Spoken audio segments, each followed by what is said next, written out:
ସମ୍ବଲପୁର ବିଶ୍ୱବିଦ୍ୟାଳୟ ଜ୍ୟୋତି ବିହାରର ବିଭିନ୍ନ ବିଭାଗର 1988-90 ବ୍ୟାଚ୍ ସ୍ନାତକୋତ୍ତର ପୁରାତନ ଛାତ୍ରଛାତ୍ରୀମାନଙ୍କ ସଂଘ JV90ର ବାର୍ଷିକ ବନ୍ଧୁ ମିଳନ 2025 ରବିବାର ଦିନ ବିଶ୍ୱବିଦ୍ୟାଳୟ ପରିସରସ୍ଥିତ ମିନି ଅଡିଟୋରିୟମରେ ଅତ୍ୟନ୍ତ ଆନନ୍ଦ, ଉତ୍ସାହ ଓ ସ୍ମୃତିମୟ ପରିବେଶରେ ଅନୁଷ୍ଠିତ ହୋଇଯାଇଛି।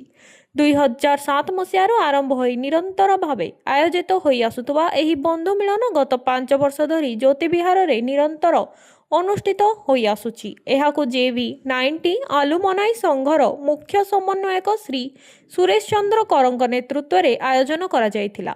ଏହି କାର୍ଯ୍ୟକ୍ରମରେ ବିଶ୍ୱବିଦ୍ୟାଳୟର କୁଳପତି ପ୍ରଫେସର ବିଧୁଭୂଷଣ ମିଶ୍ର ମୁଖ୍ୟ ଅତିଥି ଭାବେ ଏବଂ ସୋନପୁର ଜିଲ୍ଲାପାଳ ତଥା ବିଶ୍ୱବିଦ୍ୟାଳୟର ପୂର୍ବତନ କୁଳସଚିବ ଡକ୍ଟର ନୃପରାଜ ସାହୁ ସମ୍ମାନିତ ଅତିଥି ଭାବେ ଯୋଗଦେଇ ସଭାକୁ ଗରିମାମଣ୍ଡିତ କରିଥିଲେ।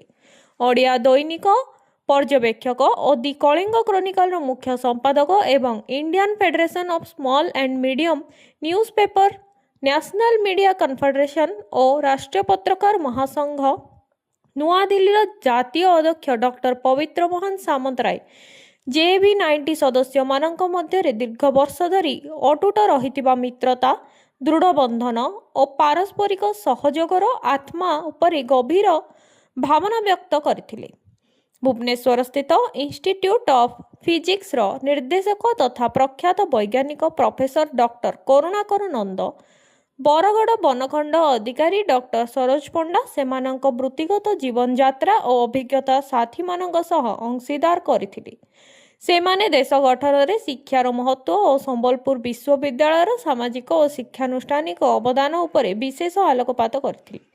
କାର୍ଯ୍ୟକ୍ରମକୁ ସୁଚାରୁ ରୂପେ ପରିଚାଳନା କରିବା ଦିଲ୍ଲୀପ ବଡ଼ପଣ୍ଡା, ନରେଶ ଅଗ୍ରୱାଲ ଓ ପବିତ୍ର ନାରାୟଣ ନେପାକ ପ୍ରମୁଖ ସକ୍ରିୟ ଭୂମିକା ନିଭାଇଥିଲେ। ଏହି ଅବସରରେ ବୃତ୍ତିଗତ କ୍ଷେତ୍ରରେ ଉଲ୍ଲେଖନୀୟ ସାଫଲ୍ୟ ଅର୍ଜନ କରିଥିବା ଶ୍ରୀମତୀ ଉପମା କାଲୋ, IAS ମୀନାକ୍ଷୀ ରାଜ, ପ୍ରଫେସର ଡକ୍ଟର କରୁଣାକର ନନ୍ଦ ଓ ଡକ୍ଟର ସରୋଜ ପଣ୍ଡାଙ୍କୁ ସମ୍ମାନିତ କରାଯାଇଥିଲା। ଶେଷରେ ଶ୍ରୀ ନରେଶ ଅଗ୍ରୱାଲଙ୍କ ଧନ୍ୟବାଦ ଜ୍ଞାପନ ସହ କାର୍ଯ୍ୟକ୍ରମର ସମାପ୍ତି ହୋଇଥିଲା। ପରେ ହୋଇଥିବା ଅନୌପଚାରିକ ଆଲୋଚନା ଓ ମିଳନ ମାଧ୍ୟମରେ କ୍ୟାମ୍ପସ ଜୀବନର ସ୍ମୃତିଗୁଡ଼ିକ ପୁନଃ ସଜୀବ ହୋଇ ଉଠିଥିଲା ଏବଂ ବନ୍ଧୁତ୍ୱର ସମ୍ପର୍କ ଆହୁରି ଦୃଢ଼ ହୋଇଥିଲା।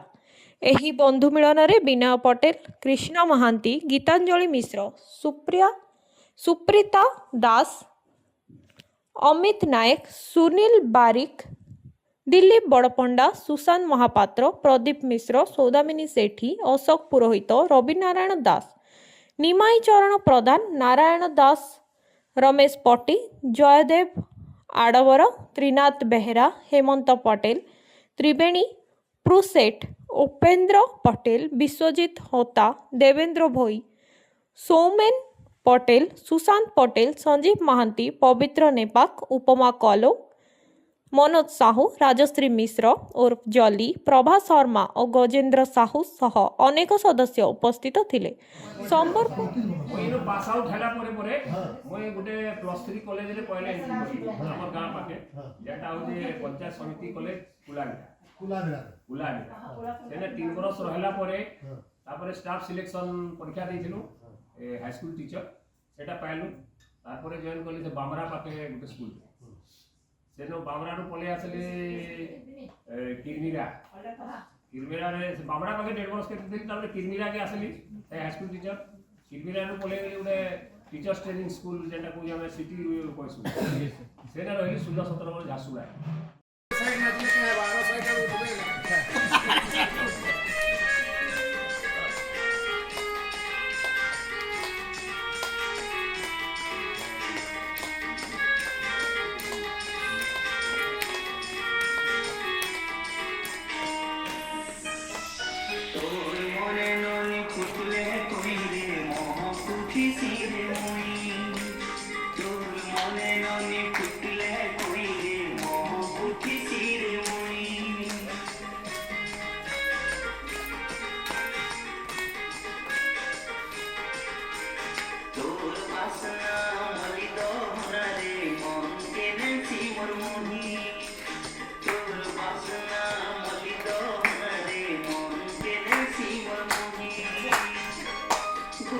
ଉପସ୍ଥିତ ଥିଲେ।